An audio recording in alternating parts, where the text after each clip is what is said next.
ये कौमों की इमामत, ये उम्मत का काम है। अगर उम्मत वो जो फर्ज था असल उम्मत होने की हैसियत से, जो ऑब्जेक्टिव था, अगर उससे हट जाए इन जनरल, कहीं कहीं कुछ लोग करते हो, बाकी सबका जोर उन्हीं चीजों के ऊपर है जो इनफिरादी इंडिविजुअल जिम्मेदारी है, और इसे बिल्कुल भूल जाए कि हमें तो दुनिया को गाइड करना, तो फिर वो उम्मत नहीं रहेगी, वो मुर्दा तंजीम हो जाएगी, वो डेड ऑर्गेनाइजेशन हो जाएगी। और अल्लाह को इसे डेड ऑर्गेनाइजेशन नहीं होने देना है, इसलिए कि अब नई उम्मत नहीं आएगी मोहम्मद रसूलुल्लाह सल्लल्लाहु अलैहि वसल्लम की रिसालत क़यामत तक। और ये फरमाया था कि जब तुम अपनी असल जिम्मेदारी से पीठ फेर लोगे, यस्तबदिल कौमन गैरकुम, या गैर कौम को एक दूसरी कौम को अल्लाह तब्दील करके ले आएगा, उम्मत जारी रहेगी, उम्मत मोहम्मदी बनेगी। और पिछले लोग जो है वो अल्लाह की नज़र में फिर इस काम के नहीं बचेंगे कि जिसे उम्मत कहा जाए, चाहे उनके अंदर और नेकियां हों बहुत इनफिरादी। अब ये खाली अपनी इबादतें, अपनी रियादतें, अपने वो नहीं चलेंगी, सब तबाह होने जा रहे हैं। कुछ उनके लिए करना है, वरना अल्लाह के हिसाब देना पड़ेगा। बस इसी की फिक्र थी कि खुद बच जाओ, बाकी को बचाने की फिक्र नहीं थी, तो यहां दुनिया में तुम भी जाओ। Subscribe the channel and press the bell icon to get an update. अस्सलाम वालेकुम रहमतुल्लाहि व बरकातुहू। रमज़ान शरीफ के इस आखिरी अशरे की आखिरी ताक़रात, जो लोग इसमें जहाँ जहाँ भी शरीक हैं, अल्लाह के हुज़ूर हाज़िर हैं, उन सब को मुबारकबाद। हम इसे, मैंने पहले बताया था, हर रात में मैं बताता रहा हूँ कि इस पूरी सीरीज़ का हम हर साल एक थीम रखते हैं। इस साल का थीम बड़ा मुख्तलिफ था, जो हर मर्तबा से होता है। कभी ईमानियात पे होता था, कभी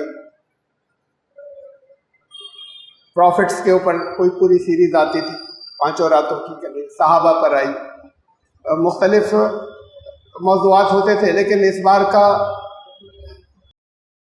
बहुत मुख्तलिफ है, इसलिए कि हालात बहुत मुख्तलिफ हैं, बहुत संगीन हैं, और ये आइंदा जो इलेक्शन आने वाले हैं ये बहुत क्रूशियल हैं। मैंने कोई सियासी बात यहाँ की नहीं है, मैं करूँगा। इलेक्शन का हवाला इसलिए दिया कि उससे पहले ये आखिरी रमज़ान है, और इस मौके पर जिनकी भी समझ में आ जाए, उन्हें अब खाली ये दर्स की तरह सुनना नहीं है, कुछ करने के लिए निकलना है, और इसी में लोगों का सर्वाइवल है। तो फिर गुज़िश्ता रातों में का ब्रीफ में बहुत, और खुलासा ये है, मुझे उम्मीद है कि आप में से ज़्यादातर लोग गुज़िश्ता रातों में रहे हैं, शायद ही कोई ऐसा हो जिससे पिछली रात जो कुछ मैं कहता रहा हूँ उसे नहीं सुना है। हालात रखे थे मैंने पहली शब में, जो सब जानते हैं लेकिन बहुत जल्दी भूल जाते हैं। तो एक सीक्वेंस रखी थी, तफसीलात नहीं थी, सिर्फ उन्वानात थे कि क्या क्या होता रहा है 2014 से लेके अब तक। और ये बताया था कि नेक्स्ट उसके अंदर के, मैं तो बहुत अरसे से इस वक्त जो कुछ हो रहा है और इसके और आगे जो कुछ होने जा रहा है वो बताता रहा हूँ, लेकिन 2015 में पहली मर्तबा अलल ऐलान मैंने पब्लिकली जो हालात आने जा रहे हैं वो बयान किए थे, और वो मौजूद हैं, यूट्यूब के ऊपर मौजूद हैं, आज भी मौजूद है वो चीज़ें। 2015 में हैदराबाद के एक बड़े प्रोग्राम के अंदर, 2016 में फिर इंडिया इस्लामिक सेंटर दिल्ली के अंदर, मैंने बहुत तफसील से वो चीज़ें रखी थी जो आगे होने जा रही हैं। ये भी मैंने आपसे कहा था कि इसे तो मैं हर मर्तबा दोहरा लेता हूँ कि इतने एक्यूरेटली आगे के बारे में बताना, ये कोई किसी, न तो कोई इसके अंदर किसी ज्योतिष की बात थी, न कोई सियासी बसीरत की बात थी। पॉलिटिकल डॉक्यूमेंटशिप मेरे अंदर नहीं है, सियासत से कोई ताल्लुक नहीं। और तफसील से गुज़िश्ता शब के अंदर मैंने बहुत सी आयात रखी थी, पुरानी आयात रखी थी, वो सारी तफसीलात तो यहाँ पर नहीं मुमकिन है आपके सामने रखना, जो जिनकी बुनियाद पर मैं उन नताइज उस यकीनी तौर पर अंदाजे नहीं थे आगे क्या होने जा रहा है और कब तक उसका पीक आएगा। साल बताया था 2026, उसका पीक कब तक आएगा। यहाँ फिर वक्त नहीं है, बल्कि अभी मैं आप हैरान होंगे, एक छोटा सा क्लिप दिखाऊंगा किसी और का, किसी ज्योतिषी का। लेकिन मैंने जो चीज़ें रखी थी या बताई थी वो कुरान और रसूलुल्लाह सल्लल्लाहु अलैहि वसल्लम ने जो पेशिन गोई फरमाई थी, आई जो वदाहत की थी, उसकी बुनियाद पर रखे थे। कुरान में 3 मकामात के ऊपर, सिर्फ 3 ही हैं वो आयात, 3 आयात में अल्लाह ने, अल्लाह रब्बुल इज़्ज़त ने ये जिक्र किया है, ये तज़किरा किया है कि हमारा अम्र ज़मीन पर नाज़िल होता है और एक दिन में वो वापस उठा लिया जाता है, और वो एक दिन हमारा तुम्हारे 1000 साल के बराबर होता है। यानी अल्लाह का एक निज़ाम ज़मीन पर आता है और फिर दूसरा निज़ाम आता है। इन तीनों आयात को इकट्ठा करने के बाद एक दूसरी आयत के अंदर भी उस एक दिन का जिक्र है, लेकिन साथ में अज़ाब का जिक्र भी। यानी वो अम्र वापस उठाया जाता है इसलिए, जो अल्लाह ने नाफिज किया था, इसलिए कि उसे लोग करप्ट कर देते हैं। तो फिर उस आखिर के हिस्से में जो लोग करप्ट करने वाले लोग हैं वो तो अल्लाह के अज़ाब में फंसते हैं और अल्लाह की तरफ से दूसरा अम्र नाज़िल होता है। 1000 साल के लिए सिलसिला चलता रहता है। नबी अकरम सल्लल्लाहु अलैहि वसल्लम ने फरमाया, एक हदीस है अबू दाऊद की, नबी अकरम सल्लल्लाहु अलैहि वसल्लम ने फरमाया कि मेरी उम्मत अपने परवरदिगार की नज़र में इतनी आजिज़ और बेहकीकत तो नहीं हो जाएगी कि वो उसको आधे दिन की मोहलत और ना अता फरमा दे। दरियाफ्त किया गया कि आधे दिन का मतलब कहा 500 साल। चूंकि ये आखिरी उम्मत है, उम्मत रसूलों से बनती है, अब आखिरी रसूल आ चुके, कोई और नई उम्मत नहीं आएगी। इस उम्मत के लोग अगर करप्ट हो जाएंगे, उम्मत होने की जिम्मेदारी को, करप्ट होने का मतलब जो उम्मत को जिम्मेदारी दी गई थी वो पूरी नहीं कर रहे होंगे, चाहे नमाज रोज़ों में बहुत आगे होते चले जाएं। वो इंडिविजुअल रिस्पॉन्सिबिलिटी थी हर एक की, वमा खलक़्तुल जिन्न वल इंसा इल्ला लियअबुदून, कि तुम बंदे बनकर रहना। कलेक्टिव रिस्पॉन्सिबिलिटी उम्मत की थी। उम्मत की हैसियत एक तंजीम की होती है जो रसूलों से चलती है, वो तंजीम, जिसे उम्मत कहते हैं। तंजीम कोई बनती ही नहीं जब तक उसका कोई ऑब्जेक्टिव नहीं होता, मकसद नहीं होता, तो वो तंजीम बनती ही नहीं। कुरान ने इस तंजीम का जो उम्मत मोहम्मदी है ऑब्जेक्टिव बताया था, उखरिजत लिन्नास कुंतुम खैरा उम्मतिन, अब तुम हो, पिछली उम्मतों को माजूल कर दिया गया इसलिए कि करप्ट हो गई, अब तुम हो बेहतरीन उम्मत।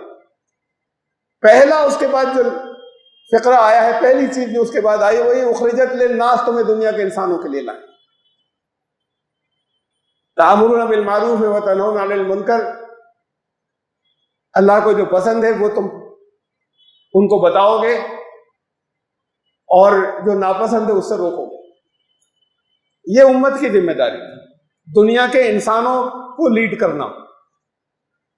इसे हमारी इस्तिलाह के अंदर इमामत आलम का पद या मनसब भी कहते हैं, दुनिया के इमाम बनना। ये 2 रकत वाले इमाम नहीं। शेख इकबाल ने कहा था, कौम क्या चीज है, कौमों की इमामत क्या है, उसको क्या समझे बेचारे 2 रकत के इमाम। तो 2 रकत के इमाम की बात नहीं थी, ये कौमों की इमामत, ये उम्मत का काम था। अगर उम्मत वो जो फर्ज था असल उम्मत होने की हैसियत से, जो ऑब्जेक्टिव था, अगर उससे हट जाए इन जनरल, कहीं कहीं कुछ लोग करते हो, बाकी सबका जोर उन्हीं चीजों के ऊपर है जो इनफिरादी इंडिविजुअल जिम्मेदारी थी, और इसे बिल्कुल भूल जाए कि हमें तो दुनिया को गाइड करना था, तो फिर वो उम्मत नहीं रहेगी, वो मुर्दा तंजीम हो जाएगी, वो डेड ऑर्गेनाइजेशन हो जाएगी। और अल्लाह को इसे डेड ऑर्गेनाइजेशन नहीं होने देना है, इसलिए कि अब नई उम्मत नहीं आएगी। मोहम्मद रसूलुल्लाह सल्लल्लाहु अलैहि वसल्लम की रिसालत क़यामत तक, अब नई उम्मत नहीं आएगी। उम्मत के फिर दो हिस्से किए गए, एक को नाम दिया अव्वलीन का और एक को नाम दिया आखिरीन का। कुरान में है, सूरह वाक़िया के अंदर अव्वलीन आखिरीन की तफसीलात। एक जगह, एक स्टेज तक जाकर अव्वलीन का दौर खत्म हो जाएगा और उस स्टेज से आखिरीन का दौर शुरू होगा। आखिरीन यानी बाद को आने वाले। और यह फरमाया था कि जब तुम अपनी असल जिम्मेदारी से पीठ फेर लोगे, यस्तबदिल कौमन गैरकुम, या गैर कौम को एक दूसरी कौम को अल्लाह तब्दील करके ले आएगा, उम्मत जारी रहेगी, उम्मत मोहम्मदी बनेगी।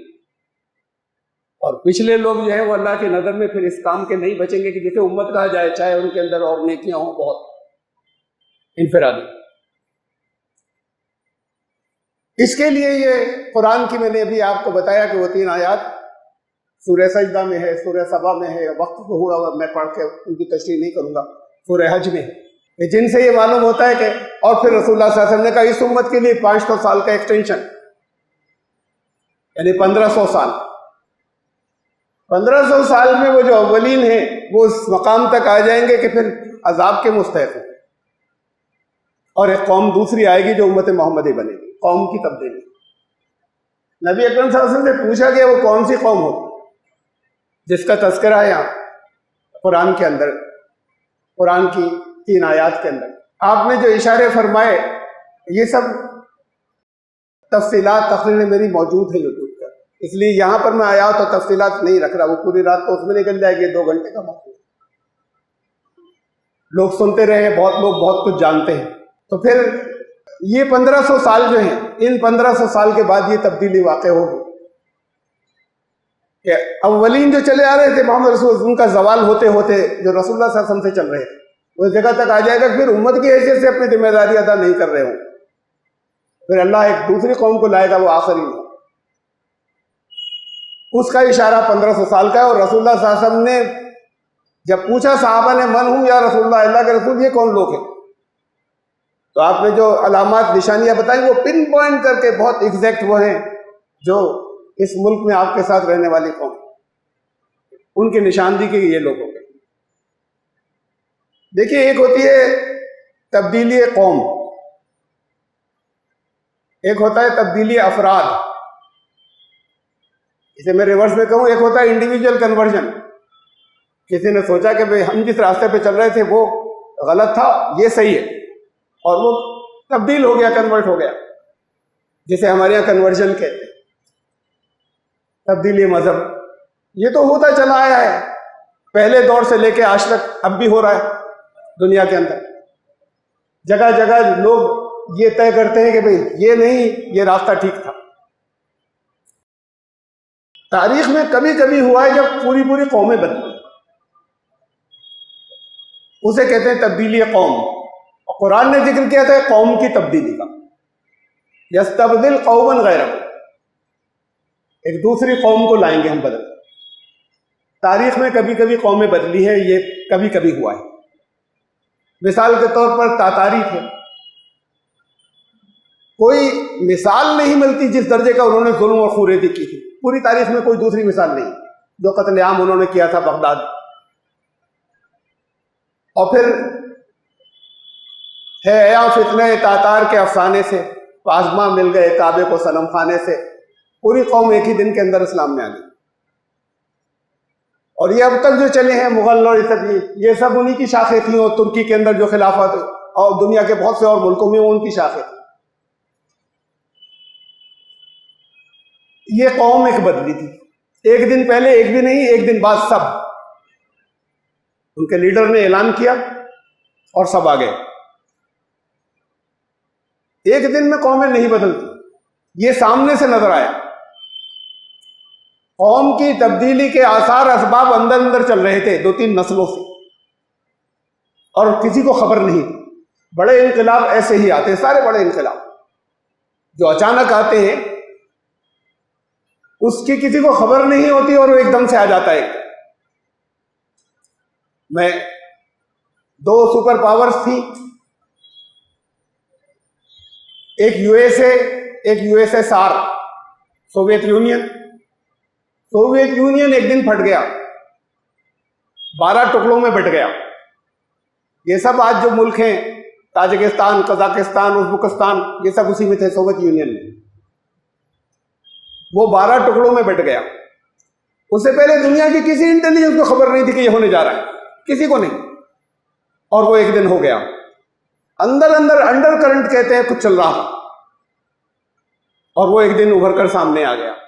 ये बड़े इनकलाब सब ऐसे होते हैं कि एक दिन पहले खबर नहीं होती, लेकिन उसके असबाब बन रहे होते बहुत पहले से। अंदर कुछ अंडर करंट होता है, चल रहा होता है। तो वो तातारी शाह किसी एक दिन किसी एक वाक़े की वजह से सिर्फ ईमान नहीं लाया था, बल्कि कई नस्लों से बात चल रही थी अंदर, और उसकी उस वक्त के मुसलमानों को खबर नहीं। और एक दिन उसने ऐलान किया और सारी कौम जो है वो अगले दिन आ गई। कौमें ऐसे बदलती हैं, यही अल्लाह की सुन्नत है। यहां भी एक कौम की तब्दीली बता दी गई, इस पर मैं तो इंशाअल्लाह भी नहीं कहता, इसलिए कि अल्लाह अल्लाह के रसूल की दी हुई खबर है। वो कब होगा ये हमें इशारे इसके छोड़े गए हैं, और अल्लाह का एहसान है कि ये अल्लाह ने इसको मेरे उस्ताद मौलाना शमशेद उस्मानी रहमतुल्लाह अलैह उन पर खोला था, और उसको ज्यादा तफसील के साथ में आगे मैंने उसके ऊपर काम किया और आगे मैं लेकर आया।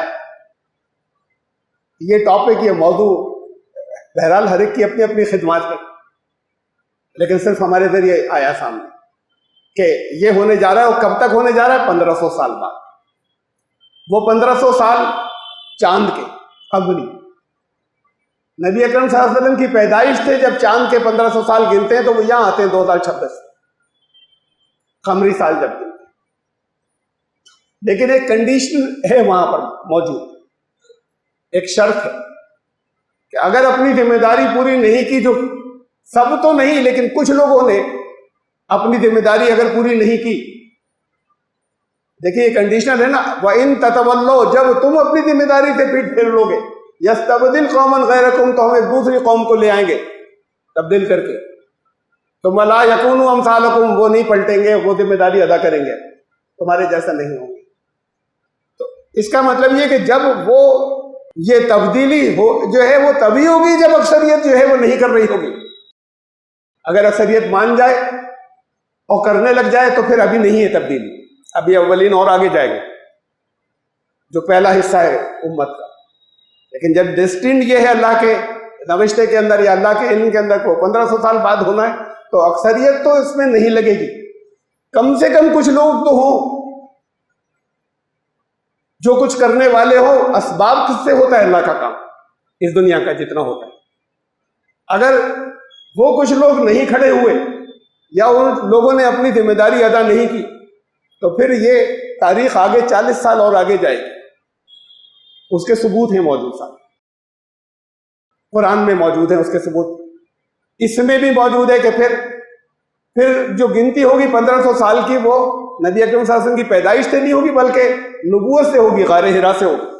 जो 40 साल की उम्र में नबी बनाया गया था, तो फिर ये 40 साल बाद आए, और ये 40 साल बड़े सख्त होंगे, बड़े सख्त अजाब के होंगे, जिल्लत के अजाब के, गुलामी के अजाब। मैंने ये ऐलान किया था कि गुलामी का अजाब आ रहा है, बड़ा सख्त होगा। उससे पहले आज भी मौजूद है सब चीजें यूट्यूब के ऊपर। ये जो NRC का बटला हाउस के अंदर एजिटेशन शुरू हुआ था, ये तो उससे बहुत पहले की बात है, जब मैंने ऐलान किया था कि तुम्हारी शहरियत खत्म की जाएगी। ये जब यहाँ हिजाब की कंट्रोवर्सी चली और जगह जगह इजाजतें खत्म हो गई कि नहीं हिजाब पहन कर नहीं आ सकती, कॉलेज के अंदर मुसलमान लड़कियां हमेशा से हिजाब पहनती थी, अब नहीं आएंगी। मैंने उससे पहले ऐलान किया था कि तुम्हारी बच्चियों के सर से नकाब हटा ली जाएगी, घर बैठे अपने। और ये सिर्फ कॉलेज तक नहीं रहेगा, ये आएगा कि नहीं सड़क पर भी नहीं निकले ऐसे, ये इससे और आगे बढ़ जाएगा। अभी तो वो कॉलेजेस तक है ये बात। तो ये तो मैंने ये 2015 के अंदर अवामी जलसे में ये बातें कही थी। अब लोग, अभी मैंने पिछली मरतबा बताया था कि गैर मुस्लिम को अभी चंद रोज पहले वो क्लिप हमारे दोस्त हैं, साथी हैं, उन्होंने दिखाई। वो बार बार हैरान होते रहे, उस वक्त कौन कह सकता था ये कौन कह सकता था? ये कैसे मुमकिन है कि यहाँ फाशिज्म आ रहा है हिंदुत्व के नाम से और ये होगा? हम कह सकते थे इसलिए कि ये खबर मैंने अपनी सलाहियतों से नहीं निकाली है, बल्कि ये खबर अल्लाह और रसूल सल्लल्लाहु अलैहि वसल्लम की दी हुई है, बस उस पर गौर करना था और वो सबूत मैंने लोगों के सामने रखे हैं, इन बुनियादों पर कहा।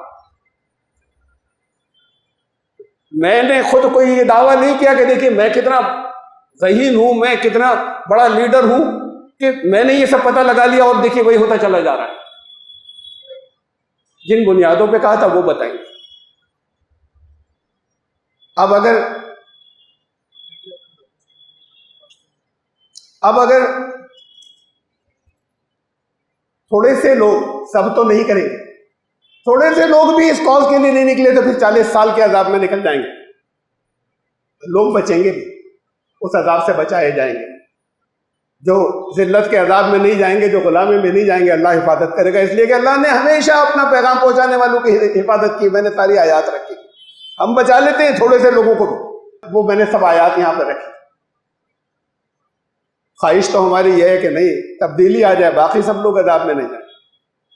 जो लोग इसके लिए कोशिश करने वाले हैं वो तो बहरहाल बचेंगे उस अजाब से, लेकिन बाकी सब लोग भी बच जाएं। इनके मकाम बहुत ऊंचे होंगे जो कुछ लोग उसके लिए कुछ कर रहे हैं।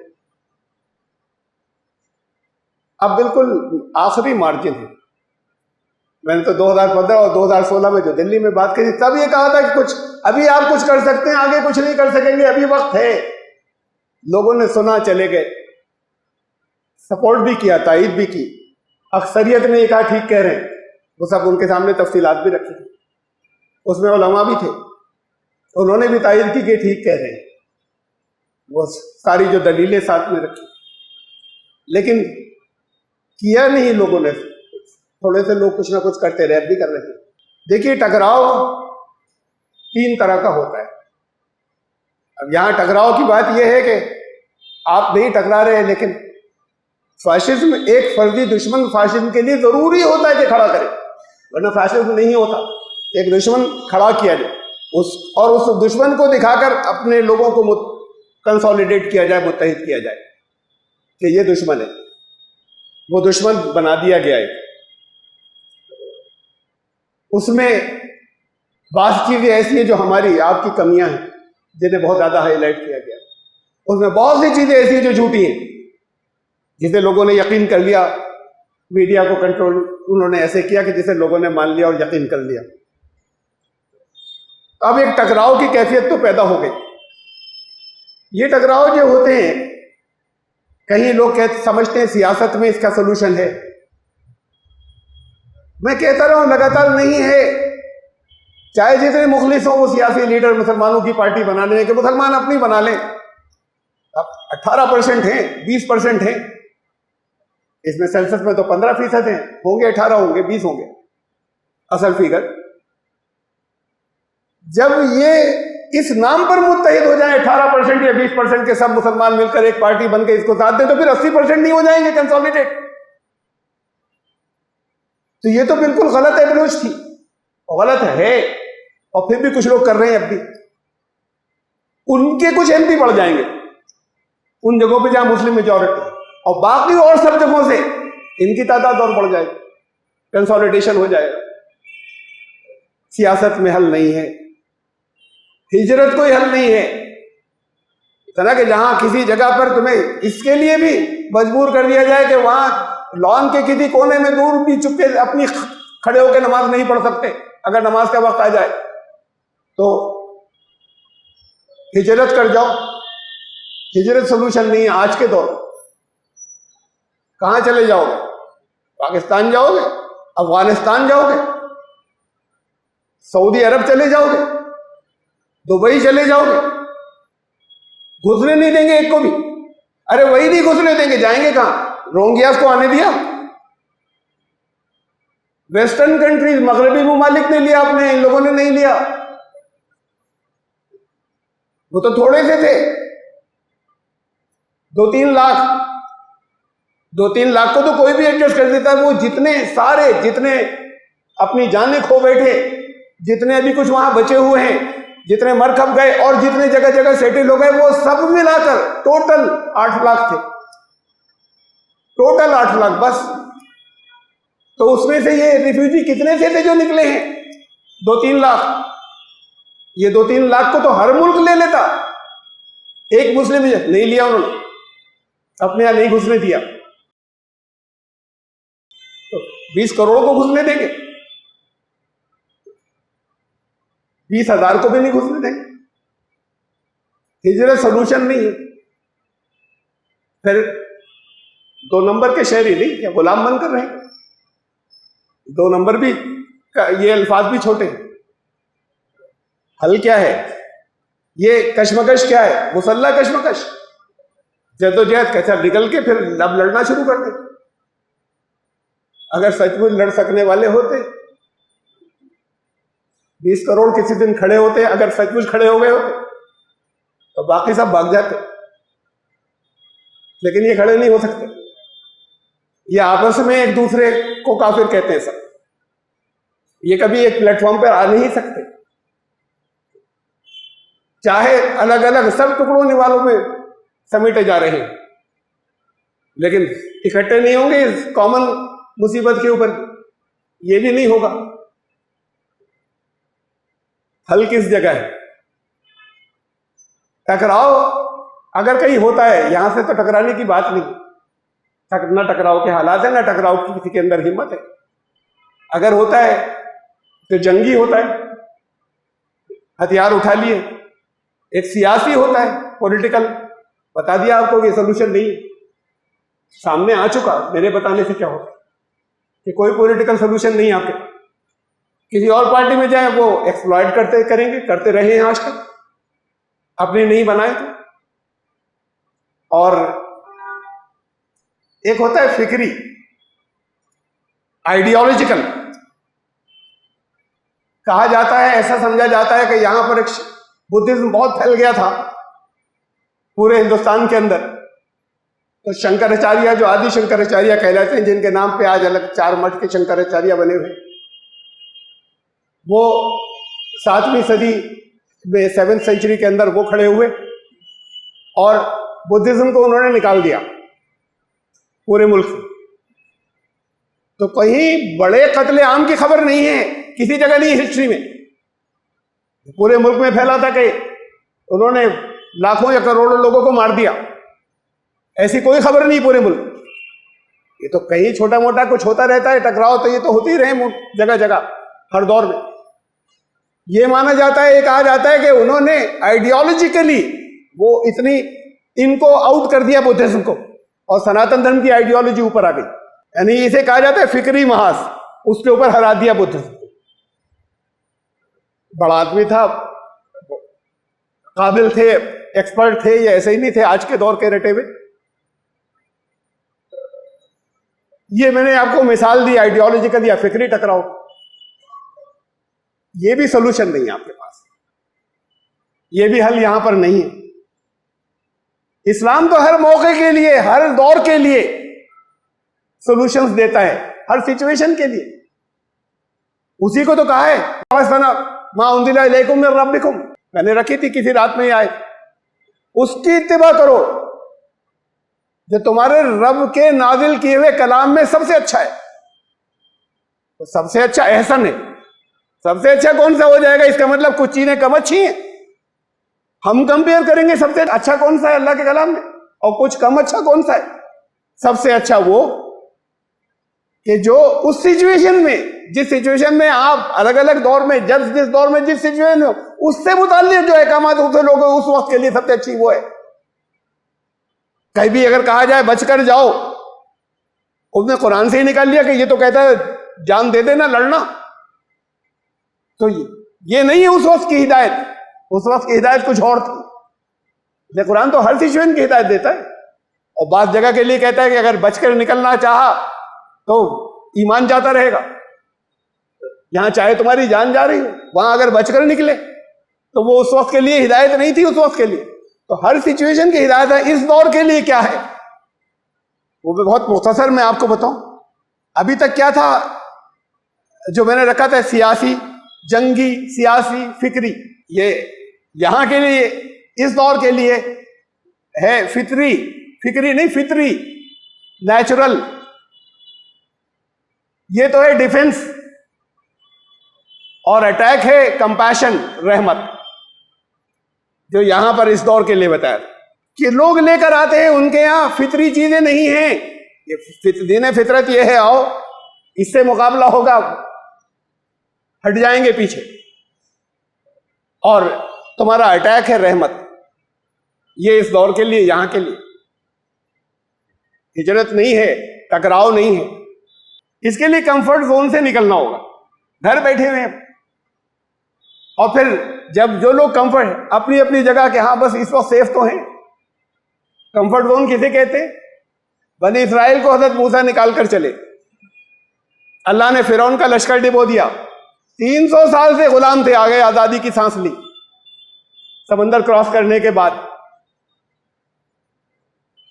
अब अल्लाह ने न्यूट्रिशियस डाइट दी, फ्री बिल्कुल, मानो सलवार। अगर ये और चीजें सब्जी तरकारी खाते होते तो वहां मर जाते। वहां के लिए जिस चीज की सबसे ज्यादा जरूरत थी वो दी, उस सहरा में, उस दश्त में, उस जंगल में, उन चट्टानों में, और बहुत लजीज भी थी, जायकेदार भी। ये तो बात की बात है, उससे पहले से शुरू कर दी उन्होंने। फिरौन का लश्कर पीछे आ रहा था, आगे समंदर आ गया, हजरत मूसा ने कहा फंसवा दिया तुमने, हम तो वैसे ही तुम्हारे साथ नहीं आना चाह रहे थे, अब मरवाया। तो ये वो वहां कम से कम सूखी रोटी तो वहां जैसी भी मिल रही थी, रोटी तो 2 वक्त की मिल रही थी सूखी, और यहां तुमने मरवा दिया। अल्लाह ने उन्हें क्रॉस किया, इसका लश्कर डिबोया। जब वहां मनो सलवा नाजिल हुआ तो उन्होंने कहा रोज यही, हर वक्त यही, हम प्याज खाएंगे, लहसुन खाएंगे, खीरा खाएंगे, ककड़ी खाएंगे, मसूर की दाल खाएंगे, ये क्या है रोज? वहां कम से कम ये बदल बदल कर चीजें तो मिलती थी। यानी ये थी मेंटेलिटी कंफर्ट जोन की, कि चलो ठीक है, उन्होंने 2-4 लाते मार ली, जलील कर दिया, ये खाने को तो मिल जाता था। इसे कंफर्ट जोन कहते हैं, कि कंफर्ट जोन से निकलना होगा कुछ करने के लिए, वरना वो था उनका बनी इस्राइल का कंफर्ट जोन, उसी कंफर्ट जोन में रहना चाहते। मैंने रखा था, फिर गुज़िश्ता रात में ये भी रखा था कि डर निकालना होगा। 2 ही डर होते हैं, बड़े डर, मौत का डर और दूसरा कैद का डर। मौत के डर जो है वो ईमान के खिलाफ है। कोई चाहे जितना मौत से भागना चाहे, नहीं बचेगा, मर जाएगा। असल तो है किस जरिए से, कैसे मौत आई। क्या ऐसे मरना चाहते हैं? मैंने कहा था कि वेंटिलेटर लगा हो, घर वाले सारे बाहर खड़े हैं, सेडेटिव दिए में, होश भी नहीं है, डॉक्टर ने आके आगे हाथ हिला दिया कि ले जाइए, खत्म हो गए। और पता नहीं ऐसा भी होता है, खूब होने लगा है अब तो, कि वो तो 4 दिन पहले खत्म हो गए थे, इन्होंने पैसे बनाने के लिए लगाया हुआ था, अभी बताया ही नहीं कि खत्म हो गए। तो वो 4 दिन लाश जो है उसके ऊपर लगाए रखा होगा। आखिरी वक्त में कलमा भी नहीं, अपने अजीज, अपने घर वाले करीब भी नहीं, वो बाहर हैं सारे। अब ऐसे ही बढ़ते जा रहे हैं ना मरने वाले। ये चॉइस है आपकी, पसंद है, ये ऐसी मौत पसंद है। और अगर अल्लाह के दीन के लिए कोई रास्ते में मार दे, मरना तो है, जिस वक्त मरना होगा तुम ठोकर खाकर गिरोगे, अपने घर में मर जाओगे। मैंने आयत दिखाई थी, अल्लाह ने कहा कि अरे मौत से कहां भाग रहे हो, वो पकड़ लेगी तुम्हें खींच कर उस जगह ले आया जाएगा जहां तुम्हें मरना है, उस जगह लाया जाएगा तुम्हें, और वह जहां मर जाओगे। ईमान के खिलाफ, इस यकीन के खिलाफ है कि अगर अल्लाह के रास्ते के अंदर कहीं मौत आ गई तो वो तो असल जिंदगी है, कामयाब हो गए। और यहां तो अभी बहुत कुछ भुगतना है, हिसाब की, जो आगे हिसाब होगा उस हिसाब के कोड़े बहुत भुगतने, बाकी जिंदगी जो गुजरी किसी और तरीके से मरने। ईमान के खिलाफ है। और कैद से डरना भी ईमान के खिलाफ है। वाकयात भी सुनाए थे, तारीख वो बहुत दिखाई थी, बस इतनी रिपीट कर रहा हूं आपके याददाश्त की रिन्यूअल और तजदीद के लिए कि जिसे ये यकीन है कि मुझे कामयाबी होगी कैद में आने से, केजरीवाल को है नहीं है तो डटा हुआ है कैद में, इसलिए कि उसे यकीन है कि यहां पे घुसने से कामयाबी मिलेगी, और नहीं तो ढह गया होता, मेंटली ढह गया होता। क्या चीफ मिनिस्टर थे और कहां बेइज्जती और कहां पड़े हुए। ये स्ट्रेंथ उन्हें इससे मिलती है कि इससे तो हम और कामयाब हो जाएंगे। केजरीवाल के बराबर भी ईमान नहीं है, ये सियासी लीडरों के बराबर भी ईमान नहीं है, कैसे डरते। लाजमी कामयाबी, और पूरी इंसानी तारीख गवाह है। ये भी बता दूं आपको, कोई केस इसके खिलाफ निकालकर मुझे दिखा दो कि जुर्म, अखलाकी जुर्म नहीं, कोई अखलाकी जराइम की वजह से गया हो जेल में, उसे हटा दो। उसके अलावा चाहे मुसलमान चाहे गैर मुस्लिम, कोई किसी वजह से जेल में गया अखलाकी जराइम के अलावा, जब थोड़े दिन कुछ तकलीफें रही, कुछ तंगी रही, जब निकला है पहले से ज्यादा, दुनिया के एतबार से पहले से ज्यादा कामयाब होकर निकला है। मुझे एक केस बता दीजिए आपके नॉलेज में हो कि नहीं नहीं ये तो नहीं हुए, निकलने के बाद कामयाब, फला तो नहीं हुए।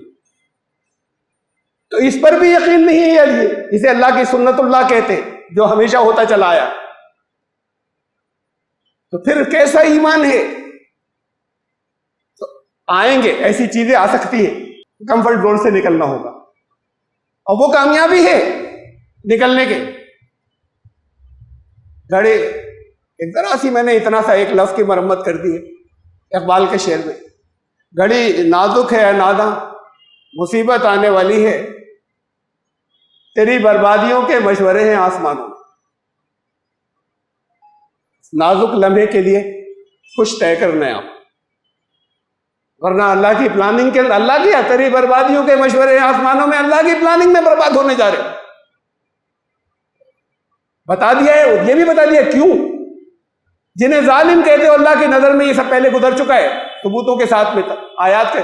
जिन्हें जालिम समझते हो अल्लाह की नजर में वो गाफिल हैं, जालिम नहीं हैं। पैगाम सही तरीके से हुज्जत पूरी कर दो पहुंचाने की, फिर अगर यही सब कुछ करेंगे जो अब कर रहे हैं तो जालिम हो जाएंगे और अल्लाह समझ लेगा तुम्हें कुछ नहीं करना है, सिर्फ इतना सा करना था। और या कबूल करेंगे, कबूल करने के बारे में पहले से बताया हुआ कि इन्हें करना है, अब नहीं करेंगे तो 40 साल बाद करेंगे। तब्दीली कौम और तब्दीली अफराद का फर्क मैंने आपको बताया। यहां के मसाइल का हल इंडिविजुअल कन्वर्जन, जिसे धर्म परिवर्तन कहते हैं, वो नहीं है, और लोग कर रहे हैं उसके लिए कोशिशें। अल्लाह उनको अजर दे, तकलीफें भी उठाएं, अजर तो मिलेगा, लेकिन मसले का हल नहीं है। इस मुल्क के कितने हैं, 1 अरब 20 करोड़। तुमने सबने मिलकर, बाकी और लोगों ने कोशिश करने के बाद 10 लाख को कन्वर्ट कर लिया। पहली बात तो कर नहीं सकते थे, उससे पहले पता नहीं कहां हो गए। अब तो सारे लॉ भी बन गए, कन्वर्जन किसी को पसंद नहीं है, इसलिए उन्होंने बना लिया कानून। तो हो रहे थे कन्वर्जन, अब नहीं होने देंगे, झूठी खबर भी होगी तो समझ लेंगे तुमसे। इस मुल्क के मसाइल का हल नहीं है कितने से तुमने थोड़े से जो है, अगर किसी को समझाया बुझाया, वो तो झूठी है कि पैसे दिए थे या डराया था, लेकिन समझा बुझाकर भी चंद लाए, तो फिर ये 1 अरब 20 करोड़ की जिम्मेदारी थी ना आपकी, जो इस वक्त इस तादाद में। यहां कौम की तब्दीली, कलेक्टिव मास की तब्दीली की यहां हल है। फिर वहां यूएसए में, यूके में किसी ने एक दिन कहा, चाहे वो मशहूर आदमी हो चाहे मामूली आदमी हो, भाई मैंने आई एम्ब्रेस्ड इस्लाम। आज ज्यादा से ज्यादा ये होता है उसके घर वालों को अच्छा नहीं लगता, ये क्या किया, उसके बाद भी साथ रहते रहते कोई परेशानी नहीं। ये मैक्सिमम है कि उसके घर वाले कहते हैं अच्छा नहीं किया तुमने। यहां आपको मालूम है क्या होता है, उसकी जिंदगी खतरे में पड़ जाती है। जो कुछ पास होता है सरमाया, जो कुछ कहीं जमीन जायदाद हिस्सा, वो तो गया, जिंदगी खतरे में पड़ जाती है। अच्छा, फिर इन सारी चीजों को करने के बाद इक्का दुक्का कुछ कहीं पर आ गए, आप यहां पर लाए, आपने खूब गजरे डाले, मालाएं पहनाई, सुभान अल्लाह, हर एक गले मिला उनसे। एक साहब ने 5,000 रुपए भी पकड़ा दिए। वो तो अपनी सारी जमीनें जायदाद सब कुछ छोड़ाया, ये 5,000 कै दिन चलते हैं? जॉब नहीं दिया कोई किसी ने अपने यहाँ। ये 5,000 कितने दिन चलते हैं? तकलीफ में हुआ, परेशानी में आके कहा तो क्या घर देख लिया? इसलिए इस्लाम कबूल किया था। तो ये तो एटीट्यूड तुम आपका है। और फिर उसकी अपनी शादी का क्या होगा? उसके बच्चों की शादियों का क्या होगा? न वहां होंगी ना यहां होंगी। ये तुम्हारे अपने मिजाज ऐसे नहीं है कि ये इंडिविजुअल कन्वर्जन जो है वो उसको सपोर्ट कर सको। यहां के मसाइल का फर्ज कीजिए ऐसी 1 करोड़ लोगों की समझ में आ जाता है इस्लाम अच्छा है, तो फिर उस 1 करोड़ को कोई हाथ नहीं लगाएगा। तुम्हें उनको कोई जॉब नहीं देना होगा, वो जो कुछ कर रहे थे करते रहेंगे आपस में, कहीं तुम्हें रिश्तों के मसाइल नहीं हल करने। इस मुल्क के मसाइल का हल नहीं है इंडिविजुअल कन्वर्जन, वो ये ब्लॉक होता चला जाएगा। अब नहीं, मैंने बहुत बहुत मर्तबा ये बात जो है कही है कि ये रुकता चला जाएगा, नहीं होने दिया जाएगा जो हो रहा है। हमें सिर्फ पहुंचा देना है, अंडर करंट चलेगा। एक दिन बड़ी तादाद है कि बता दिया गया आना है, ये तय है। लेकिन हम अगर अपनी जिम्मेदारी अदा कर दें तब आपके मर्तबे वो जो लोग उसके अंदर हिस्सेदार होंगे, शरीक होंगे, जो हिस्सा बनेंगे। 1 अरब एक शख्स के ईमान के बारे में कहा कि अगर दुनिया और उसके अंदर जो कुछ भी है, रसूलुल्लाह सल्लल्लाहु अलैहि वसल्लम ने फरमाया उस सबसे बढ़कर है तुम्हारे लिए एक शख्स अगर तुम्हारे जरिए हिदायत पा गया। या 1 नहीं, 1,000 नहीं, 1 लाख नहीं, 10 लाख, 1 करोड़, 10 करोड़ भी नहीं, 1 अरब से ज्यादा की खबर है। तो जो थोड़े से लोग सबब बनेंगे उनके दर्जे उससे ऊपर होंगे। जो कहा सुना है हमने, कहा ख्वाजा साहब के हाथ पे 1-1 लाख लोगों ने इस्लाम कबूल किया था। हर एक के हिस्से में 1-1 लाख नहीं, पता नहीं कितने लाख आएंगे जब थोड़े से लोगों में वो अजर तकसीम होगा। तारीख में खजाना का भी तकसीम हुआ, एक तरफ ये अजर है और दूसरी तरफ दर्द इल्लत है। इसमें से क्या चूज करना है? हाँ, कुछ हिम्मत की जरूरत होगी निकलने के लिए। गुजरे हुए हालात से सबक लें। मैं आपको छोटी सी कुछ सबूत दिखाऊंगा कि मैं जो कुछ कहता रहा हूं उसको गैर मुस्लिम नोट करते रहे, उनके जिम्मेदार उस पर यकीन करते रहे, उसके हिसाब से अपने फैसले करते रहे। मुसलमान बेखबर। मैं उसकी कुछ झलकियां दिखाऊंगा भी आप, बहुत छोटी सी। उससे पहले इतना बता दूं कि एक बड़ी जमात अच्छी, बहुत अच्छे, दावत भी उनके यहाँ है। उनके एक बहुत बड़े जिम्मेदार ने मुझसे पूछा, बहुत पुरानी बात है, 30 साल पुरानी होगी कम से कम, हो सकता है और ज्यादा पुरानी। ये बताइए आज तक कन्वर्ट कितने हुए? इतने आप जो काम कर रहे हैं। मैंने कहा ये सवाल तो मत करिए मुझसे, मुझे बताइए आपको कितने चाहिए। आप फिगर दीजिए मुझे, 5, 10, 50, 100, 200, आप फिगर दीजिए, ले लीजिए। मैं आपको दे दूंगा केस की, यहां देख लो, हैंडओवर कर दूंगा। आप क्रेडिट लीजिएगा, बताइएगा कि हमने इनको कन्वर्ट कर लिया। आप क्रेडिट लीजिएगा। ये पुरानी बात है, उस वक्त की बात है जब यह हुकूमत में ये हालात नहीं थे। लेकिन ये इस शर्त के साथ उनके सारे मसाइल हल करना आपकी जिम्मेदारी है। अब बताइए कितने लेंगे, कल ले लीजिए। मैंने नाम लिए कुछ अच्छे समझदार जिम्मेदारों के, इन्हें भेज दिए मेरे पास 15 दिन के लिए, और मैं इन्हें दे दूंगा। और फिर हमसे कोई ताल्लुक नहीं, आप ले लीजिए। आप चाहते हैं ऐसे जैसा कन्वर्जन आप चाहते हैं, इनके मसाइल हल कीजिएगा। रोटी बेटी का मसला उन्होंने कहा अभी हम नहीं कर सकते, हम उसका प्लान बना रहे हैं। तो मैंने कहा जब प्लान मुकम्मल हो जाए तो मुझे बताइएगा। वो मुझे कभी नहीं बताया गया, और मेरे इल्म में यह है कि ना वो प्लान कभी मुकम्मल हुआ। तो बात यह कि इस मुल्क के मसाइल का हल नहीं है। हल वो है जो जिस मुल्क के अंदर इंडिविजुअल कन्वर्जन नामुमकिन था, जहां के मसाइल का हल नहीं, वहां के लिए अल्लाह ने तब्दीली कौम रखा ही था। वहां के लिए तब्दीली कौम अल्लाह ने रखा। यहां एक कौम के बारे में अल्लाह और रसूल की दी गई खबर नहीं समझ में आता लोगों के, इसके लिए कुछ करें। इनकी आता है समझ। मुझे 2011 में गायत्री परिवार या गायत्री समाज का, मुझे नहीं मालूम कितने लोगों ने आप में से नाम सुना है। इन लोगों की सबसे बड़ी तंजीमों में, एनजीओज में काम करने जो इस्लाही तहरीकों में सबसे बड़ी है। उनका कहना है कि 8 करोड़ हैं हमारे मेंबर, पता नहीं कहना सही है या गलत है मुझे नहीं मालूम, लेकिन ये सबसे बड़ी है, इतनी तादाद किसी की नहीं है। बहुत अच्छे लोग हैं, वो अलग बात है कि अपनी जो कुछ वो मानते हैं, लेकिन बहुत अच्छे लोग मिला कुल मिला के।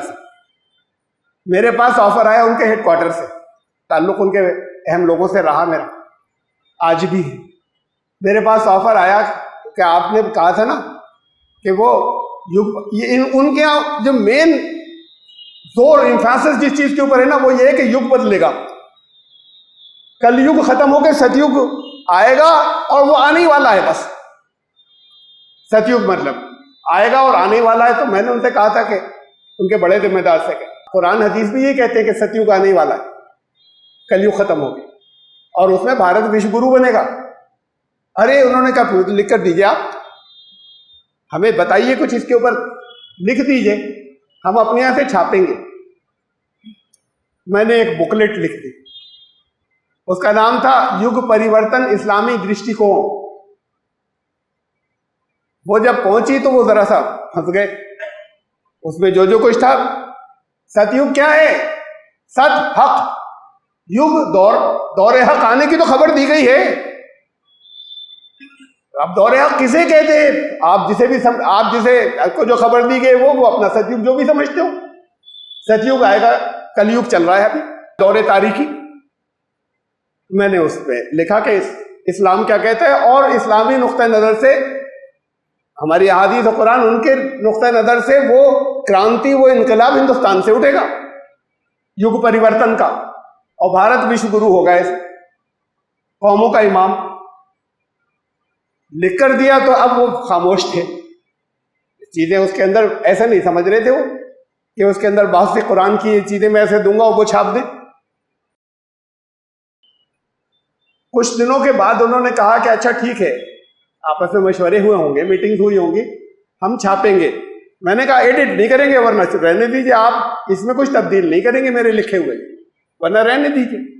उनके ये इतना जबरदस्त है, वो चाहते थे मुसलमानों को भी पता चले कि हाँ युग परिवर्तन की बात, कलयुग जाने वाला है, सतयुग आने वाला है, ये मुसलमानों की तरफ से भी आए, मुसलमानों के साथ में अच्छे रिलेशनशिप रखना चाहते हैं। फिर उन्होंने मुझसे कहा कि अच्छा नहीं करेंगे, कोई हर्फ एडिट नहीं करेंगे, आपने जो लिखा है वो सब छापेंगे, लेकिन इसमें जो प्रीफेस है, दीबाचा, फॉरवर्ड, वो हम अपना लिखेंगे। मैं कहा आपकी मर्जी, जो लिखे उसमें मुझे एक लफ्ज पे एतराज नहीं होगा, आपकी मर्जी, आप छाप रहे हैं ना, आप लिखिए। उसमें उन्होंने अपनी जो भी वजाहतें कर दी, वो छापा उन्होंने सन 2011 में। मैं खाली टाइटल दिखाता हूं उसका, युग परिवर्तन इस्लामी दृष्टिकोण। लाखों की तादाद में उन्होंने तकसीम की है ये किताब थी। ये नीचे लिखा हुआ है, शायद उसमें से दूर तक पढ़ने में नहीं आ रहा, और प्रस्तुति सैयद अब्दुल्ला तारिक, शांति कुंज हरिद्वार, शांति कुंज उनके हेडक्वार्टर का नाम, जहां से उन्होंने इसे पब्लिश किया, लाखों की तादाद में, फ्री भी डिस्ट्रीब्यूट किया। उन्होंने यकीन किया तभी तो लिया है, तभी तो छापा जो कुछ मैंने उसमें लिखा था।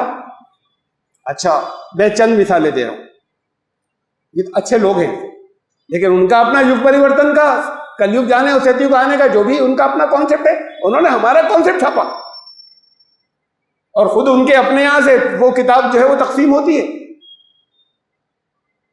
एक तकरीर में मौजूदा सरकार आने के बाद, उसमें सिर्फ एक मुसलमान थे, कोई जब आई 2014 में, सिर्फ एक मुसलमान नाम के थे, नाम भी ये भी कहना जरूरी, नाम सिर्फ एक थे जिनका नाम ऐसा था जैसे मुसलमान नाम होता है, और वो भी सेंट्रल मिनिस्टर नहीं थे, काबीना के वजीर नहीं थे, वो मिनिस्टर ऑफ स्टेट थे बड़े वफादार, खुलकर, जितनी उनकी वफादारियां हैं वो तो बड़ी लंबी उसकी फेहरिस्त है।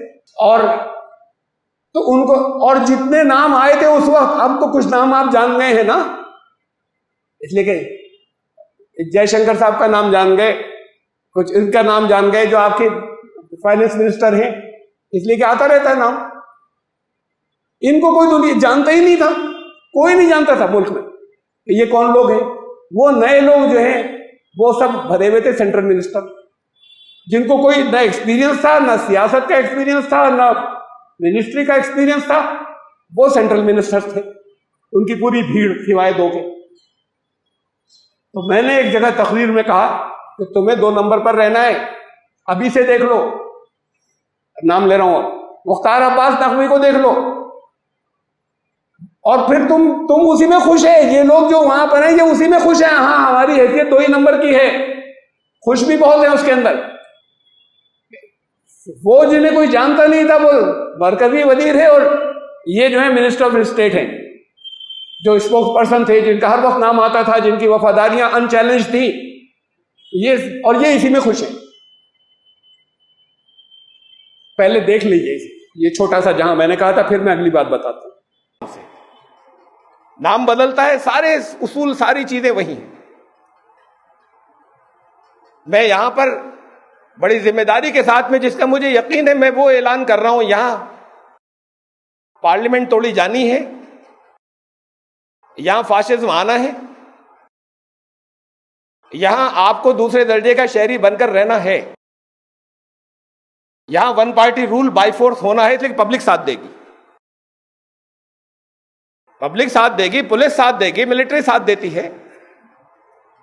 ये सारा जब जहन बन चुकता है, ये सब कुछ हो चुकता है, तब ये कदम उठाया जाता है।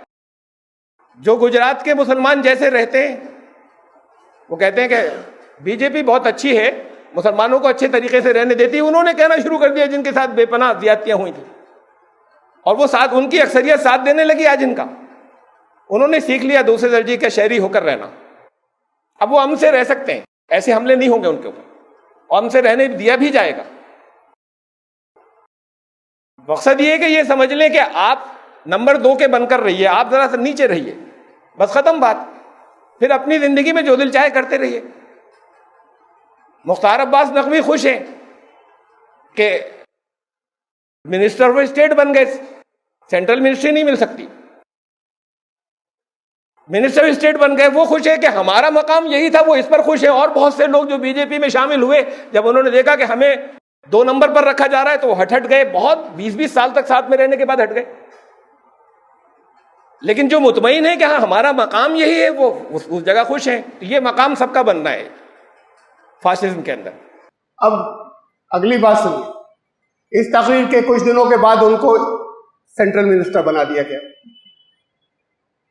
यहां पे एक बड़े जिम्मेदार जो वीएचपी के हैं, एक दिन मुझसे उन्होंने कहा कि ये देखा था उन्होंने, ये अब सब तक पहुंच रही है बातें, छुपी हुई नहीं है जो ऐसे मैं कहता हूं। तो यहां के एक बड़े जिम्मेदार जो वीएचपी के सबसे बड़े जिम्मेदार हैं, उन्होंने मुझसे कहा कि आप तो कहते थे मुख्तार अब्बास नकवी जो है वो सेंट्रल मिनिस्टर बन नहीं सकते, देखिए बन गए। मैंने कहा वो तकरीर सुनिए ना मेरी, ये कह रहे हो वही उसी के बाद बने हैं, मैं उसी को सुनने के बाद तो बनाया गया है। चुप रहे, उन्होंने नहीं कहा कि इसे सुनने के बाद नहीं बनाया गया। तो पहुंच रही है बातें, उसे वो सीरियसली ले रहे हैं, मुसलमान नहीं ले रहे। और एक मिसाल खाली बहुत है, सिर्फ एक और, अब ये अभी बिल्कुल रिसेंट है। एक ज्योतिषी हैं मुकेश वत्स, बिल्कुल उसमें से एक छोटा सा हिस्सा लिया है। बिल्कुल रिसेंट उनकी एक भविष्यवाणी आई 2026 में क्या होने जा रहा है। ये मौजूद दुनिया में सामी ने रखा है और किसी ने नहीं रखा था। और जो इसके अंदर स्लाइड्स दिखाएंगे ये अभी देखिएगा आएंगी, मेरी बनाई हुई है, उन्हीं स्लाइड्स को लिया जो मैंने बनाई है। ये भी नहीं कि उसको नकल करके अपनी बना लेते। उसे देखिए अब। सबसे पहले आप लोगों के स्क्रीन पर है कुरान चैप्टर 32 का वर्स 5। इस शूरा को अस-सजदा कहा जाता है और इस आयत में यह कहा जा रहा है, God sends his commandments from heaven to earth. और फिर ये जो कमांडमेंट है ये एक दिन में ही पूरा हो जाता है और ये वापस अल्लाह के पास चला जाता है। और यहाँ पर एक दिन का मतलब 1000 साल के बराबर है, यानी कि अल्लाह का एक साल ह्यूमंस के लिए 1000 साल के बराबर है। इसमें फ्रेंड्स अल्लाह ये स्पष्ट कह रहे हैं कि जब भी मैं कोई ऑर्डिनेंस या कमांडमेंट भेजता हूं किसी संप्रदाय के पास या कुछ लोगों के पास, तो उसकी मियाद एक दिन की होती है, यानी कि 1000 ईयर्स की होती है। अब मैं दूसरा रेफरेंस आप लोगों के सामने रख रहा हूं। यह है सूरा 34, जिसको सूरा सबा कहा जाता है। इसका 29 और 30 आयत है। कुछ लोग पूछते हैं कि ये जो अजाब की बात की जा रही है, पनिशमेंट की बात की जा रही है, ये वादा कब पूरा होगा? तब जवाब मिलता है कि तुम्हें एक दिन का टाइम दिया गया है, और ये टाइम इतना पक्का है कि न तो इसमें एक घड़ी ज्यादा होगी और न ही एक घड़ी कम होगा। यहां भी एक दिन की चर्चा है फ्रेंड्स, और एक दिन का मतलब 1000 वर्ष, यहां से भी क्लियर होता है। इसमें मोहम्मद साहब कह रहे हैं, I hope that my Umma will never become so meaningless and helpless in the sight of God as not to receive a respite of even half a day. When Saad was asked about the exact meaning of half a day, he answered 500 years. यहाँ profit Mohammad कह रहे हैं कि मेरी उम्मत शायद इतनी बेहकीकत, इतनी गलीज नहीं होगी कि अल्लाह उसे आधे दिन की मोहलत और बढ़ाकर ना दें।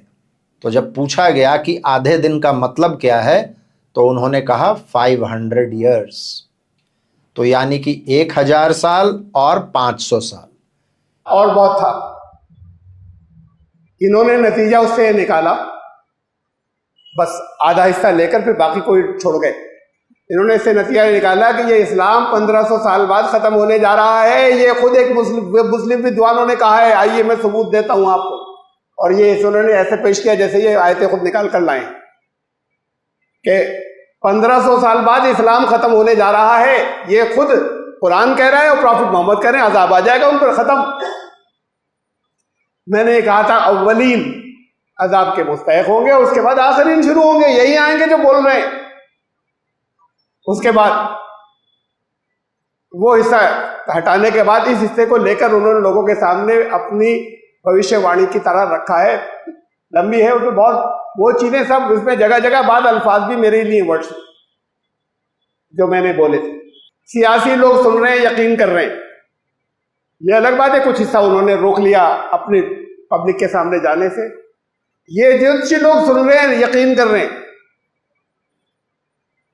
वो बड़ी तंजीम हिंदुस्तान की सबसे बड़ी, उन्होंने सुना, लिया, लिखवाया, अपने यहां से छापा। मुसलमान नहीं आने, जिनके लिए खबर है वो बेहोश है। फिर अजाब तभी तो होगा कि बेखबर है, तो क्यों, वरना क्यों अल्लाह की तरफ से फैसले होते हैं। और जो सुन लेते हैं वो भी कान पर जूं नहीं देखती, हाँ बात तो बड़ी अहम थी, बस फिर जाके अपनी जिंदगी में मस्त, खत्म। ज्यादा से ज्यादा ये होता है कि हाँ बहुत अहम बात थी, बाकी अपनी जिंदगी। अगर मैं बता दूं आपको, जब ये अजाब आएगा जन्नत का, जब शरीयत खत्म होगी, तो ये जॉब आपके नहीं रहेंगे जिनके हैं, ये भी खत्म हो जाएंगे। अगला मिलना तो अलग बात है। ये घर नहीं रहेंगे, इसलिए कि प्रॉपर्टी राइट नहीं रहेगा। जिनकी शरीयत खत्म होती है वो प्रॉपर्टी नहीं रख सकते। 25 गज में रह लेना या कंसल्टेशन कैंप्स में रहना, ये बिजनेस नहीं रहेंगे। और मैं पर्सनल, मेरी जो इत्तला है, जो खुद आने के बाद जहां देखकर रिपोर्ट मुझे बात एक दो तीन जगह से किया गया है, लोगों ने मार्किंग की है, ये मुझे चाहिए, ये मुझे लेना है, ये मुझे लेना है। आप बेखबर हैं, इधर जाना है या उन कामयाबियों के ऊपर जाना है जहां हुकूमत तुम ही रखो, हमें नहीं चाहिए, इख्तिदार में आप रहो, हमें नहीं चाहिए। ये अपनी आखिरत भी सही करो, उसका जो अजर आपको मिलेगा, और बिठाएंगे सर पर, इनकी वजह से आए थे हम यहां, दुनिया भी और आखिरत। ऐसा अजर जैसा कभी नहीं मिला। कौन सा हल पसंद, ये आपको तय करना है और आपको फैसला करना है। इसे आपको अगर नहीं समझ में आता बात, अपने तौर पे आपके अच्छा अब हम जाएंगे, जो भी हमारे जानने वाला है उससे कुछ कहेंगे। हर चीज के कहने के लिए एक हिकमत अगर साथ में हो तो तासीर बहुत बढ़ जाती है। तरीका क्या हो कहने का, हम वही बात जाकर कहते हैं, हाथ जोड़ लेते हैं, और वही बात कोई दूसरा कहता है तो मुआब आ जाता है पूरा, बात वही होती है। उसकी क्या हिकमत क्या है, कैसे कही जाए, आपको नहीं आती, हम चंद दिन में सिखा देंगे, बशर्ते कि आप कहें कि हम कुछ करेंगे। हम आपसे कोई फीस नहीं लेंगे, हमारा अजर, हमारा फीस तो हमें उससे चाहिए, इसकी कोई फीस नहीं किसी। और जब कहेंगे, जैसे कहेंगे, जब बीच बीच में करके हम सिखा देंगे जो हमसे कहें। देखिए, जो इंडिविजुअल, यहां कलेक्टिव चेंज की बात है ना, कलेक्टिव चेंज, इज्तिमाई तब्दीली की बात हो रही है ना। इज्तिमाई ही दावत भी होगी, इंडिविजुअल नहीं होगी। जहां जो कलेक्टिव चेंज आएगा वो इज्तिमाई दावत ही के जरिए आएगा, वो भी कोई जमात और ग्रुप होगा। चाहे अपनी तरफ से करें, उसका अजर मिलेगा, अल्लाह जरूर देगा अच्छा काम कर रहे हैं, लेकिन रिजल्ट्स नहीं होंगे, इंडिविजुअल कन्वर्जन ही होगा वो, जिससे कोई फायदा नहीं जब अकेले कुछ कर रहे हैं। अभी दुनिया में और दायरे तब्दीली हिंदुस्तान में, तो हिंदुस्तान में सिर्फ एक ग्रुप है जिन्होंने इस हिकमत को समझा है, जिन्होंने उसको अनाउंस किया, जिन्हें बताया, जिनके पास ये हिकमत अमली कि कैसे जाए और कैसे बात करें। ये जिनके पास कोई मंसूबा नहीं है, कोई प्लानिंग नहीं है, बस ये हालात, अब उसके हिसाब से, हाँ लफ्ज है, दावत होनी चाहिए, मैं सबको नहीं कह रहा, सबके पास तो ये भी नहीं, लेकिन जिनके पास है सिर्फ इतना है, लेकिन कोई लॉन्ग टर्म कोई प्लान नहीं है। अच्छे लोग हैं, लेकिन जिसके पास कोई प्लान नहीं है, वो चेंज, वो रिजल्ट दे सकता या ला सकता। जिन्हें पहले से मालूम था क्या होने जा रहा है, उसके हिसाब से, उसी के अकॉर्डिंग प्लान भी तो वही देंगे कि क्या होगा और कैसे करें। फिर इस बात को और समझ लीजिए कि इनके अलग, उसके अलग हटकर बड़ी भीड़ तो उनकी है जो सुन ले और कहें कि हाँ अच्छी बात है, पहुंचाना ये भी अच्छी बात है, लेकिन वो अपनी और तमाम चीजों में मगन है। उन्होंने क्या किया है? कुरान कहता है कि तुमने उन्हें देखा, उन लोगों को, बदलू नेमत अल्लाह, बड़े अल्लाह ने इनाम दिए थे उन्हें,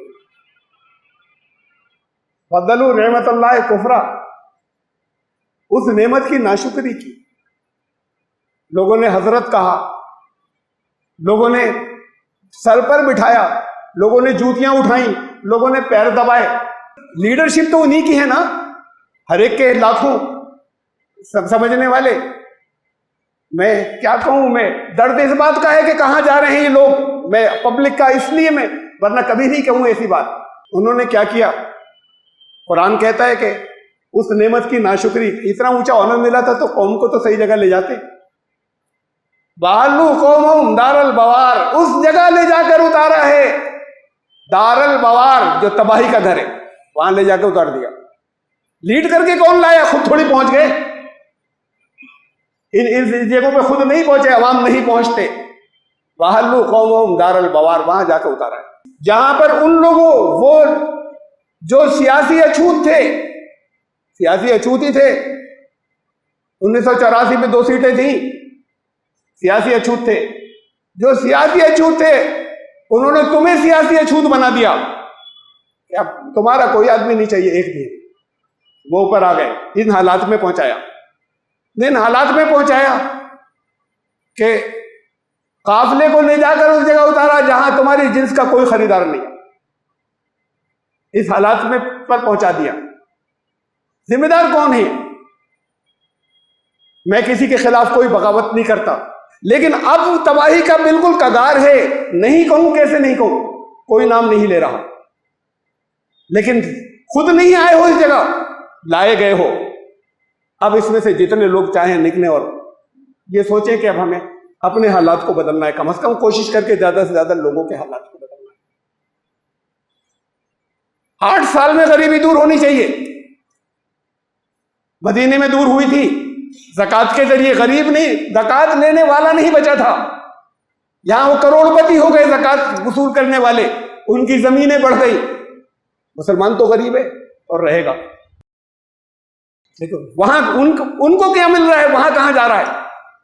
तो रहेगा जिसके लिए रखी गई थी, अहलु कौमहुम दारल बवार, तबाही के घर, बर्बादी के घर पर उतारा ला।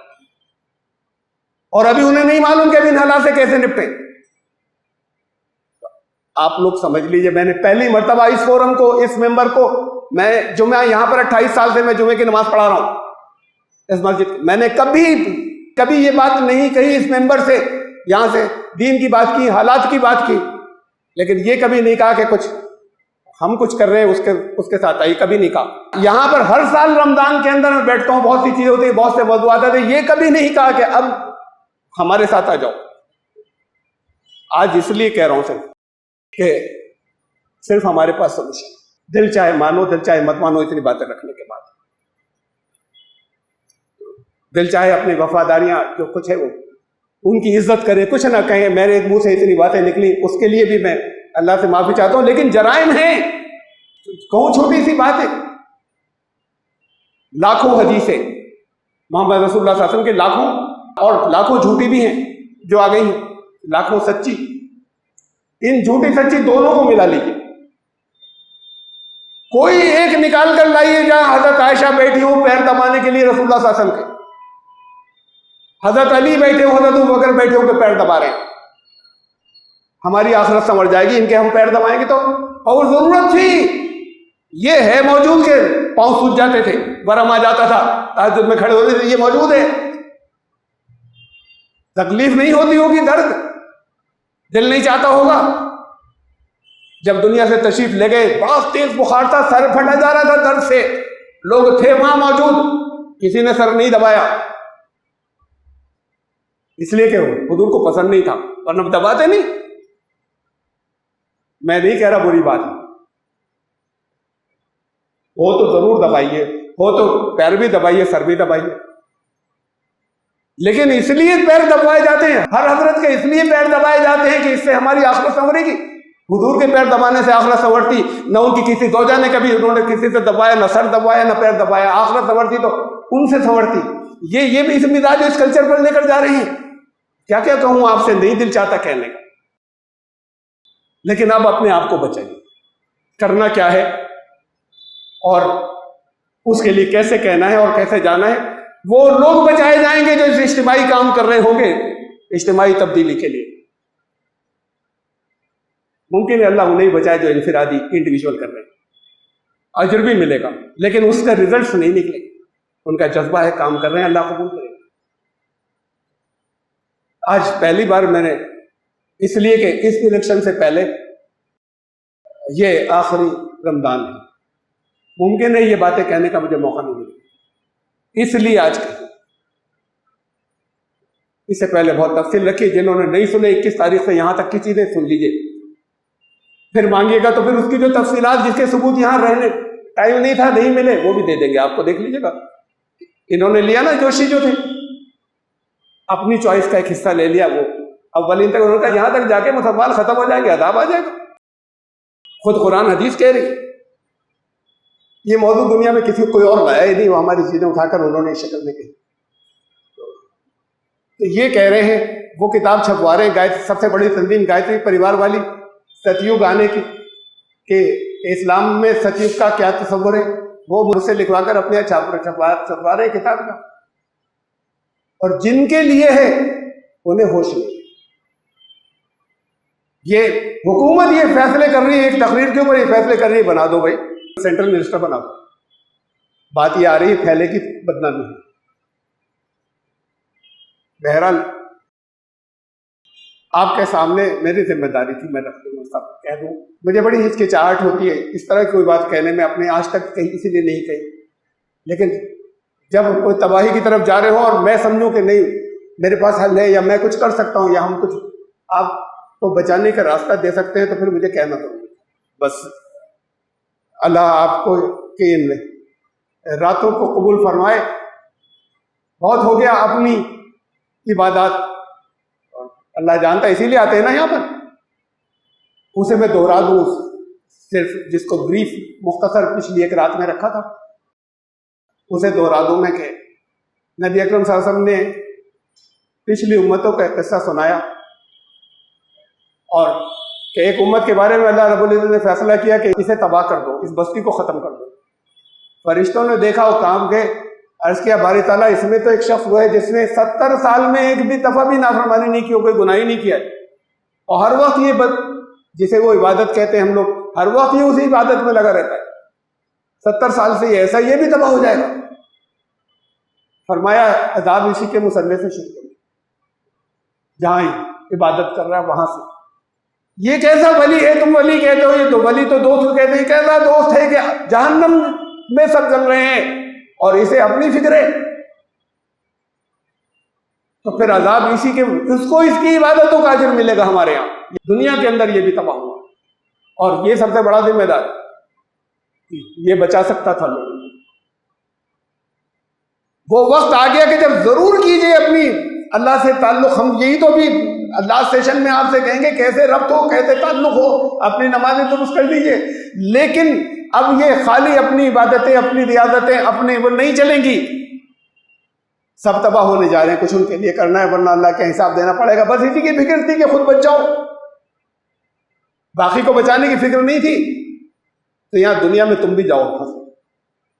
क्यों सुनाते थे रसूलुल्लाह सल्लल्लाहु अलैहि वसल्लम? इसीलिए तो सुनाते थे, कोई दिल बहलाने के किस्से थे, हम तक पहुंचे और हम कुछ सबक ले लें। तो वो जरूर करें, लाजमी हम यहां करते हैं। हर रात का एंड उसी के ऊपर होता है कि काश इसे फिर अपनी जिंदगी में लाइए, ताकि आपकी नमाजें राब्ते की नमाजें हो जाएं, डायरेक्ट लिंक वाली नमाजें हो जाएं अल्लाह से। लेकिन इसके साथ खाली अपनी फिक्र मत कीजिएगा, सबकी कीजिएगा। तो इसलिए ये जो शब कद्र की रातों को लोग यही समझते रहे कि हमारा ये चीज मिल जाए, हमारी एक दुआ कबूल हो जाए, मेरे लिए, हमारे घर के लिए। अब दुआएं कीजिए उनके लिए, तमाम उम्मत के लिए, अपने लिए जरूर कीजिएगा, मैंने वो मना नहीं है, लेकिन सबकी फिक्र नहीं की तो अकेले अपनी की। मैं इसलिए ये सारी बातें फिर कह रहा हूं, दोबारा दोहरा दूं, मुझे नहीं मालूम कि अब मुझे आइंदा रमजान में भी आपसे ही कहने का मौका मिलेगा या नहीं। इसलिए फिर मैंने इसे इन हालात के बाद आइंदा कोई इलेक्शन भी होगा या नहीं होगा मैं नहीं जानता। इसलिए मैं ये अपनी जिम्मेदारी समझता हूं कि इस वक्त तो मैं आपसे कह दूं, बातें मेरी पहुंचती है ना, आपको मिसालें दी अभी, पहुंच जाए मेरे सिलसिले में कुछ हो, मुझे उसके पर मैं खुश हूं। आप लोगों को बात पहुंच जाए, आप बच जाए। इसलिए कि ये भी मुझसे पूछा जाएगा, तुम्हें मालूम था तो तुम डर गए इसके बताने से, तुम्हारी बातें पहुंच रही थी तो मैं नहीं डर रहा हूं। मैं अल्लाह से दुआ करता हूं कि मेरी जान जाए, ऐसे ही कि कोई दीन के लिए मुझे खत्म कर दे। मैं दुआ करता हूं, करता रहा हूं बरसों से, जानते लोग। मैं ऐसे नहीं मरना चाहता कि अपने बिस्तर पर मर जाऊं, वो तो बहुत ही बुरी मौत है अस्पताल में।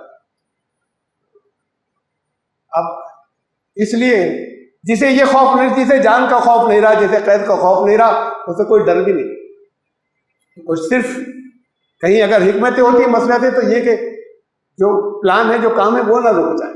इसलिए तो चीजों को बचा कर करते हैं, खौफ की वजह से नहीं।